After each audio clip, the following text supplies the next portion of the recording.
श्री स्वामी समर्थ. नमस्कार ताई आणि दादांनो, स्वामी छंद या आपल्या चॅनलमध्ये तुमचे मनपूर्वक स्वागत आहे. तर श्रावण महिना म्हणजे भगवान शंकरांचा अत्यंत प्रिय महिना त्यामुळे या काळात महादेवांची पूजा करण्याचे विशेष महत्त्व आहे. असे मानले जाते की श्रावण महिन्यातील सोमवारी महादेवांची विशेष पूजा आणि व्रत केल्याने महादेव लवकर प्रसन्न होतात आणि आपल्या सर्व इच्छा पूर्ण करतात. त्यामुळे श्रावणातील सोमवारी शंकराची पूजा आणि उपासना केली जाते. श्रावणातील प्रत्येक दिवसाचे महत्त्व अतिशय वेगवेगळे आहे, मात्र यातील सर्वात महत्त्वाचं व्रत म्हणजे श्रावणी सोमवार. आजच्या या व्हिडिओमध्ये मी तुम्हाला श्रावण महिन्यातील सोमवारी भगवान शंकरांची अतिशय सोप्या आणि साध्या पद्धतीने पूजा कशी करायची, कोणत्या मंत्राचा जप करावा किंवा तुम्ही मंदिरामध्ये जाऊन पूजा करणार असाल तर जाताना काय साहित्य सोबत घेऊन जावे, पूजा कशी करावी, या दिवशी काय करावे व काय टाळावे अशी संपूर्ण माहिती तुम्हाला या व्हिडिओमध्ये मिळेल. त्यासाठी व्हिडिओ स्किप न करता शेवटपर्यंत पहा. तर श्रावणातल्या प्रत्येक सोमवारी आपल्याला महादेवांची विशेष पूजा करायची आहे. ही पूजा तुम्ही तुमच्या देवघरात करू शकता किंवा इतर ठिकाणी पाटावर चौरंगावर मांडली तरी पण चालेल. या दिवशी सकाळी लवकर उठून स्वच्छ स्नान करावे. स्नान करताना शक्य असेल तर पाण्यामध्ये थोडंसं गंगाजल मिसळावं, त्यामुळे शरीरशुद्धी होते. त्याबरोबरच पवित्र गंगेत स्नान केल्याचे पुण्य मिळते. तसेच शक्य असल्यास या दिवशी स्वच्छ पांढरे शुभ्र वस्त्र परिधान करावे. देवघर पूर्णपणे स्वच्छ करावे किंवा जिथे आपल्याला पूजा मांडायची आहे तिथली जागा स्वच्छ करून घ्यावी. संपूर्ण घरात पूजेच्या ठिकाणी गंगाजल किंवा गोमूत्र शिंपडावे. रोजची पूजा करून घ्यावी. श्रावण सोमवारी उपवास करावा. यानंतर आपण महादेवांची पूजा करतो. पूजा मांडणी करण्यासाठी एक पाट किंवा चौरंग मांडा. त्यानंतर सर्वात आधी दिवा लावून घ्यायचा आहे. दिव्याची पण हळद कुंकू अक्षदा फुले वाहून पूजा करायची, नमस्कार करायचा. त्यानंतर कोणतीही पूजा आपण गणपती बाप्पाच्या पूजनाने करतो, त्यामुळे गणपती बाप्पांना आपण स्वच्छ पाण्याने पंचामृताने अभिषेक करायचा आहे. ओम गणपतय नमः या मंत्राचा जप करत आपण अभिषेक करायचा आहे. गणपती बाप्पांना स्वच्छ वस्त्राने पुसून तुमच्या उजव्या हातात त्यांची स्थापना करायची. त्यानंतर गणपतीला चंदन, हळदी कुंकू, अक्षता, फुलं अर्पण करायची आहे. त्यानंतर बाप्पाला प्रिय असणाऱ्या दुर्वा अर्पण करायच्या आहेत. गणपतीला गूळ खोबऱ्याचा नैवेद्य ठेवायचा आहे आणि मनोभावे नमस्कार करायचा आहे. श्री गणेशाय नमः. त्यानंतर मग आपण महादेवांची विधिवत पूजा करायची आहे. आपण एक ताम्हण घ्यायचं आहे आणि त्यामध्ये महादेवांची पिंड ठेवून त्यावर अभिषेक करायचा आहे. सर्वात आधी स्वच्छ पाण्याचा अभिषेक करायचा आहे. महादेवांना जलाभिषेक अत्यंत प्रिय आहे. अभिषेक करताना ओम नमः शिवाय या मंत्राचा जप करायचा आहे. त्यानंतर पंचामृताने किंवा गाईच्या कच्च्या दुधाने अभिषेक करायचा आहे. ओम नमः शिवाय या महादेवाचा मंत्र म्हणत आपण अभिषेक करायचा आहे आणि तो पुन्हा एकदा स्वच्छ पाण्याने अभिषेक करून झाल्यावर मग आपण महादेवांची पूजा करायची आहे. शिवपूजन करणे शक्य नसल्यास भक्तिभावाने केवळ एक बेलाचं पान शिवाला वाहिल्यास पूर्ण पूजेचं पुण्य प्राप्त होतं असं म्हणतात. तर अभिषेक करून झाल्यावर खाली थोड्या अक्षदा ठेवून आपण त्यावरती शिवलिंगाची स्थापना करायची आहे. त्यानंतर महादेवाला प्रिय असणारे भस्म लावायचं आणि चंदन लावायचं आहे. पांढऱ्या अक्षदा अर्पण करायच्या आहेत. कापसाचे पांढरे वस्त्र आपल्याला घालायचे आहे. त्यानंतर महादेवांना अत्यंत प्रिय असलेली पांढरी फुले आपण शिवलिंगावरती वाहायची आहेत. तसेच या दिवशी तुम्हाला धुत्र्याचे फळ किंवा धुत्र्याचे फूल जरी मिळाले तरी ते महादेवांना अर्पण करा. तसेच महादेवांना प्रिय असणारी बेलाची पाने आपण शिवलिंगावरती अर्पण करायची आहेत. ज्या कोणत्या वस्तू महादेवांना प्रिय आहेत आपल्याकडे त्या करायच्या आहेत. ही संपूर्ण पूजा होईपर्यंत ओम नमः शिवाय, ओम सोमाय नमः किंवा ओम नमः शिवाय या मंत्राचा जप करत राहायचा आहे. अशी शिवलिंगाची संपूर्ण पूजा झाल्यावर शिवामूठ अर्पण करायची आहे.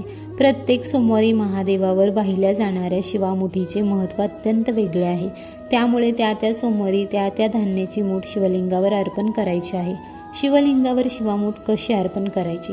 शिवामूठ ही कधीही कोरडी अर्पण करायची नसते, शिवामूठ ही ओली अर्पण करायची असते.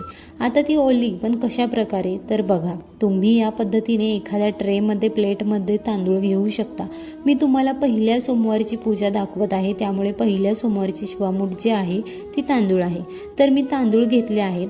ज्या सोमवारची जी शिवमूठ असेल ती तुम्हाला एखाद्या प्लेटमध्ये घेऊन त्यामध्ये थोडंसं पाणी टाकायचं, ती शिवमूठ ओली करून घ्यायची आणि 3 वेळा आपल्या मुठीमध्ये घेऊन 3 वेळा शिवामूठ अर्पण करायची आहे. शिवामूठ अर्पण करताना पहिला मंत्र जो आहे तो अशा प्रकारे आहे, शिवा शिवा महादेवा, माझी शिवामूठ ईश्वरा देवा, माझ्या मनातील इच्छा पूर्ण कर रे देवा, असं 3 वेळा म्हणत म्हणत तुम्हाला 3 वेळा शिवामूठ अर्पण करायची. किंवा दुसरा मंत्र अशा प्रकारे आहे, शिवा शिवा महादेवा, माझी शिवामूठ ईश्वरा देवा, सासू सासरा दिरा भावा ननंद जावा भ्रतारा, ना आवडती तर आवडती कर रे देवा, असे म्हणत आपल्याला शिवामूठ अर्पण करायचे आहे. आता पहिल्या पद्धतीने ओलं करून आपण आपल्या मुठीत घ्यायची ती ओली शिवमूठ 3 वेळा ती ओली शिवमूठ 3 वेळा अर्पण करायची. दुसऱ्या पद्धतीमध्ये कोरडे तांदूळ घ्यायचे, आपल्या उजव्या हातात धरायचे आणि शिवलिंगावर सोडत सोडत वरतून एका पेल्याने आपल्या मुठीवर आपल्याला पाणी सोडत सोडत शिवामूठ अर्पण करायचे आहे. या दोन्हीपैकी ज्या पद्धतीने तुमच्याकडे ज्या पद्धतीने तुम्हाला जमेल त्या पद्धतीने तुम्ही शिवमूठ अर्पण करू शकता. शिवमूठ म्हटले आहे त्यामुळे आपली मूठ भरून ज्या दिवशी जी शिवमूठ असेल तर ती घ्या आणि ती अर्पण करा.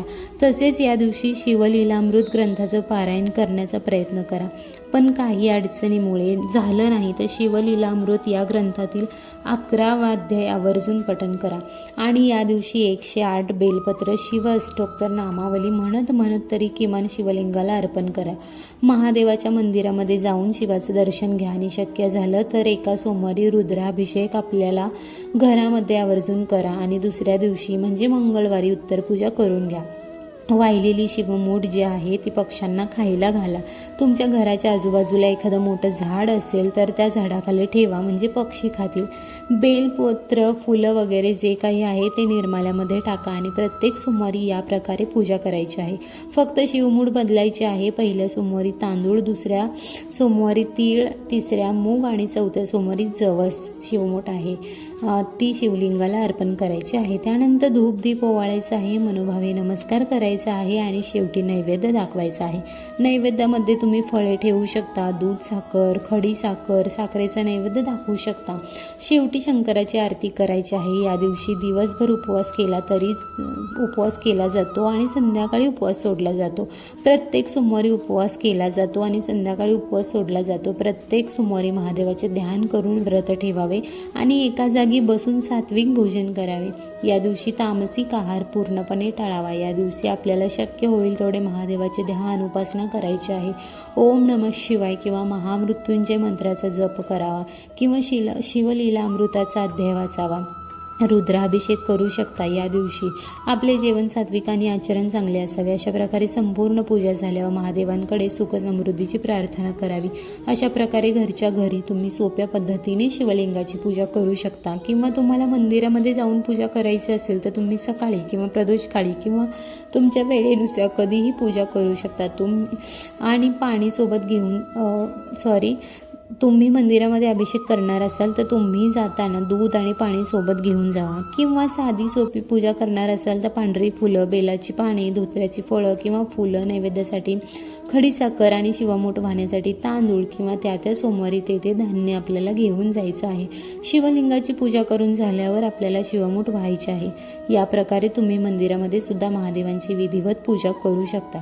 श्रावण महिन्यात महादेवाची पूजा आणि व्रत केल्यामुळे महादेव लवकर प्रसन्न होतात आणि पूजेचं तात्काळ फळ मिळतं. श्रावण महिना म्हटलं की निर्मळ वातावरण, पवित्र महिना आणि शिवभक्तांसाठी तर त्यांचा आराध्य देव महादेवांना प्रसन्न करण्याचा महिना. श्रावण महिन्यात अनेक प्रकारची व्रत वैकल्य केली जातात. श्रावणी सोमवार महादेवांची पूजा, श्रावणी मंगळवार मंगळागौरीचे व्रत, शुक्रवारी जीवती पूजा असे अनेक व्रत केले जातात. या महिन्यात अनेक स्त्रिया आपल्या पतीसाठी, कुटुंबासाठी अशी व्रत वैकल्य आनंदाने करतात. कारण शंकर भोळा आहे, त्याच्या थोड्या जरी उपासनेने पूजेचे ते आपल्यावरती प्रसन्न होतात आणि आपल्याला आपल्याला इच्छित फळ देतात. अशा प्रकारे श्रावण महादेवांचे पूजन, नामस्मरण, उपासना करण्यासाठी सर्वोत्तम मानला गेल्यामुळे श्रावणी सोमवारला विशेष महत्त्व प्राप्त झाले आहे. अशाच पद्धतीने आपण महादेवाची घरीच किंवा मंदिरामध्ये जाऊन विधिवत पूजा करू शकतो. तर कसा वाटला आजचा व्हिडिओ मला कमेंटमध्ये नक्की सांगा. आवडला असेल तर लाईक करा, शेअर करा आणि सबस्क्राईब करायला मात्र अजिबात विसरू नका. व्हिडिओ शेवटपर्यंत पाहिल्याबद्दल अगदी मनापासून तुमची मी खूप खूप आभारी आहे. धन्यवाद. श्री स्वामी समर्थ. जय जय स्वामी समर्थ.